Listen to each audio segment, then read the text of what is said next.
Good morning everyone. आज मैं जिस टॉपिक पे आपसे बात करने आया हूँ उसका नाम है डायरेक्ट सेलिंग।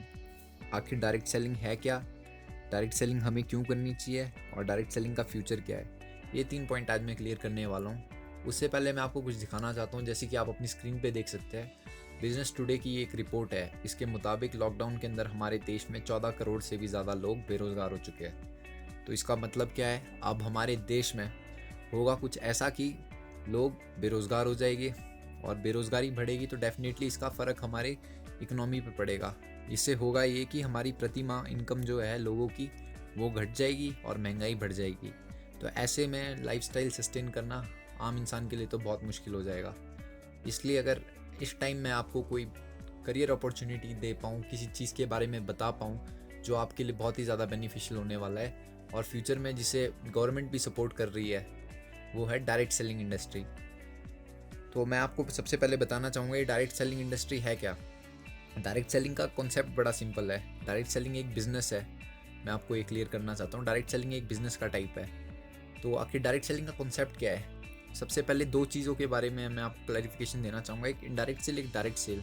तो इनडायरेक्ट सेल में होता क्या है कि सबसे पहले प्रोडक्ट फैक्ट्री से बनेगा 5 रुपये का, वो बन के आएगा कंपनी के पास, कंपनी उसको लेबल देगी, वो आपके 6 रुपये में दे देगी आपके स्टेट डिस्ट्रीब्यूटर को। फिर ऐसे ही नीचे जो भी लंबी लंबी चेन है, सोचिए स्टेट डिस्ट्रीब्यूटर से रीजनल डिस्ट्रीब्यूटर को, रीजनल डिस्ट्रीब्यूटर से डिस्ट्रिक्ट डिस्ट्रीब्यूटर को, डिस्ट्रिक्ट से फिर लोकल डिस्ट्रीब्यूटर को, फिर वहाँ से नीचे होल सेलर के पास होते हुए आपकी दुकानों पे यानी रिटेलर के पास पहुँचता है सामान, और लास्ट पे जाके कस्टमर के पास। तो वो नीचे पहुँचते पहुँचते वो प्रोडक्ट 20 रुपये का बन जाता है। तो अगर ये इस चेन को हम देखें, अगर हम इस चेन को हटा दें, और सबसे ज़्यादा पैसा जो ये खर्च करती है इनडायरेक्ट सेल कंपनीज वो है एडवर्टीज़मेंट पे। जो एडवर्टीज़मेंट आप टीवी पे देख सकते हैं, पोस्टर देख सकते हैं, आप सोशल मीडिया पे आप देख सकते हैं, तो ये सबसे ज़्यादा पैसा खर्च करती है अपना एडवर्टीज़मेंट पे, सेलिब्रिटीज़ को जो ये देते हैं। तो एडवर्टीज़मेंट पे इनडायरेक्ट सेल मेनली फोकस करता है। तो डायरेक्ट सेल आपको क्या कहता है कि ये जो भी मिडल मैन है, एडवर्टीज़मेंट का जो पैसा है, जो पैसा यहाँ बीच में मिडल मैन को दिया जा रहा है, वो ना देकर, उनको ना देकर आपको कस्टमर को उसका बेनिफिट दिया जाए। अगर वही पैसा, वही प्रोडक्ट आप तक सीधे पहुंच रहा है तो बीच का पैसा तो बच रहा है। तो कंपनी ये बोल रही है आप हमारे लिए हमारे प्रोडक्ट को एडवर्टीज़ कीजिए। एडवर्टीज़मेंट अगर आप हमारी कंपनी की करते हैं, हमारे प्रोडक्ट की करते हैं, तो हम आपको वही पैसा दे देंगे। तो सिंपल सा कॉन्सेप्ट है डायरेक्ट सेलिंग का, इस पर ज़्यादा सोचने की बात नहीं है। तो ये आपको एडवर्टीज़मेंट का पैसा दे रही है डायरेक्ट सेलिंग कंपनीज, बाकी कुछ नहीं है। अब दूसरी चीज़, आपको डायरेक्ट सेलिंग करना क्यों चाहिए।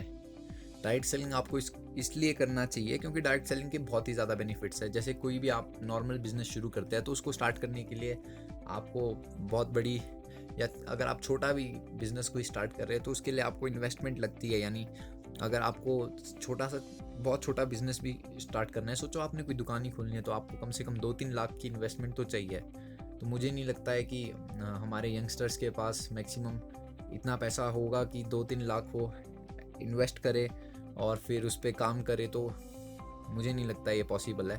और डायरेक्ट सेलिंग में ये कि रिस्क नहीं है, इस पर कोई भी रिस्क नहीं है, क्योंकि इन्वेस्टमेंट ही नहीं है तो रिस्क का है। अगर आपने पैसा कुछ लगाया ही नहीं है तो आपको रिस्क कुछ नहीं है डायरेक्ट सेलिंग में।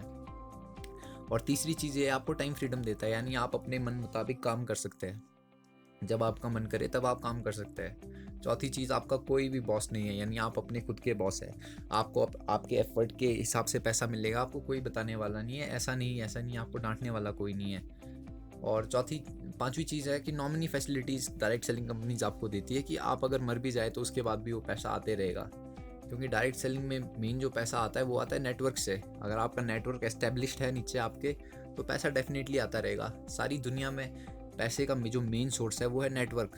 अगर आपके पास नेटवर्क ही नहीं तो पैसा कहाँ से आएगा। गवर्नमेंट के पास पैसा आ रहा है, वो आ रहा है नेटवर्क के ज़रिए। अगर कोई भी कंपनी, आप सोच लो जियो में मुकेश अंबानी जी ने क्या किया कि सबसे पहले अपना नेटवर्क बिछाया, उसके बाद उन्होंने सबको फ्री इंटरनेट दिया और माउथ टू माउथ ये चीज़ हुई। यानी जियो की पहले आपको याद होगा कि कोई भी ऐड नहीं आई टीवी पे जब नया आया था जियो। तो ये बस उन्होंने क्या किया, हाँ, एक आदमी को बोला कि अच्छा जी हम जियो सिम दे रहे हैं, इस पर ऐसा है कि आपको इंटरनेट फ्री है, आपको कॉल फ्री है। तो माउथ टू माउथ उसकी एडवर्टीजमेंट हुई, और पहले जैसे ही नेटवर्क अंबानी जी का फैल गया, उन्होंने उसके बाद चार्जेस लेना शुरू कर दिया। तो डेफिनेटली कोई भी बड़ा बिजनेसमैन होगा या कोई भी बिजनेस है, वो नेटवर्क से ही पैसा आता है उसको। तो इस पे ऐसा है कि आपको ये नहीं है कि जैसे आप जॉब कर रहे हैं कि आप अगर एक्स्ट्रा एफर्ट भी दे रहे हैं तो आपको पैसा उतना ही मिलेगा जितना आपको मिलना है फिक्स्ड। नेटवर्क मार्केटिंग में, डायरेक्ट सेलिंग में ऐसा है कि अगर आप ज़्यादा एफर्ट देते हैं तो आपको ज़्यादा पैसा मिलेगा, कम एफर्ट दे रहे हैं तो डेफिनेटली कम पैसा मिलेगा। तो आपके एफर्ट के मुताबिक आपको पैसा मिलेगा। तो ये कुछ बेनिफिट्स है डायरेक्ट सेलिंग के। और मैं लास्ट चीज़ पे आना चाहूँगा कि आखिर डायरेक्ट सेलिंग का फ्यूचर क्या है। डायरेक्ट सेलिंग का फ्यूचर खास करके इंडिया जैसी कंपनी में बहुत ही ज़्यादा ब्राइट है। ये आप रिपोर्ट देख सकते हैं, ये मैं नहीं कह रहा हूँ, ये गूगल कह रहा है, आप देख सकते हैं, स्क्रीनशॉट मैंने लिया है। इसके मुताबिक अभी इंडिया डायरेक्ट सेलिंग कंट्रीज़ जिनका टर्नओवर सबसे ज़्यादा है उसमें 22nd रैंकिंग है इंडिया की। और इंडिया से ऊपर आप जितनी भी कंट्रीज़ देख सकते हैं डेवलप्ड कंट्रीज़ है मैक्सिमम, और आप देख सकते हैं इनका टर्नओवर इंडिया से बहुत ही ज़्यादा है। यानी ये डायरेक्ट सेलिंग इंडस्ट्री को काफ़ी ज़्यादा सपोर्ट कर चुकी है और यहाँ पे डायरेक्ट सेलिंग कंपनीज़ बहुत ही ज़्यादा ग्रो कर रही है। तो अब इंडिया में अगर हम देखें तो पॉपुलेशन इन सब कंट्री से, मैक्सिमम कंट्री से चाइना को छोड़कर बहुत ही ज़्यादा है। तो इंडिया में डायरेक्ट सेलिंग का स्कोप बहुत ज़्यादा है। और आप देख सकते हैं अभी एक और मैं आपको दिखाऊंगा, ये CNBC आवाज़ पे ये न्यूज़ चली हुई थी तो मैंने एक फ़ोटो ले लिया है। तो आप इसको देख सकते हैं कि अब गवर्नमेंट, क्योंकि पता है कि जॉब्स अब घटने वाली है, तो गवर्नमेंट भी अब डायरेक्ट सेलिंग कंपनीज को प्रमोशन देगी, यानी वो डायरेक्ट सेलिंग को प्रमोट करेगी। क्योंकि डायरेक्ट सेलिंग में डेफिनेटली पैसा है और इसका फ्यूचर बहुत ही ज़्यादा है। और डायरेक्ट सेल ऐसा बिजनेस है कभी बंद नहीं होगा। ये बंद इसलिए नहीं होगा क्योंकि लोग कभी भी अपनी जो लोगों की नीड्स कभी ख़त्म नहीं होगी, इसलिए डायरेक्ट सेलिंग भी कभी ख़त्म नहीं होगा। लोग खाना नहीं छोड़ सकते, लोग अपनी हाइजीन नहीं छोड़ सकते, यानी लोगों को कपड़े पहनने पड़ेंगे, ये सब चीज़ें हैं। लेकिन एक चीज़ मैं आपको बताना चाहूँगा कि डायरेक्ट सेलिंग का फ्यूचर बहुत ही ज़्यादा ब्राइट है। लेकिन आज की डेट में भी और पास्ट में भी कई ऐसी कंपनीज रही है जिन्होंने डायरेक्ट सेलिंग का नाम ख़राब किया है, जिन्होंने लोगों को डायरेक्ट सेलिंग के नाम पे लूटा है। इसलिए लोग डायरेक्ट सेलिंग पे इतना विश्वास नहीं करते आज की डेट में। डायरेक्ट सेलिंग सुन के लोग भाग जाते हैं एक तरीके से।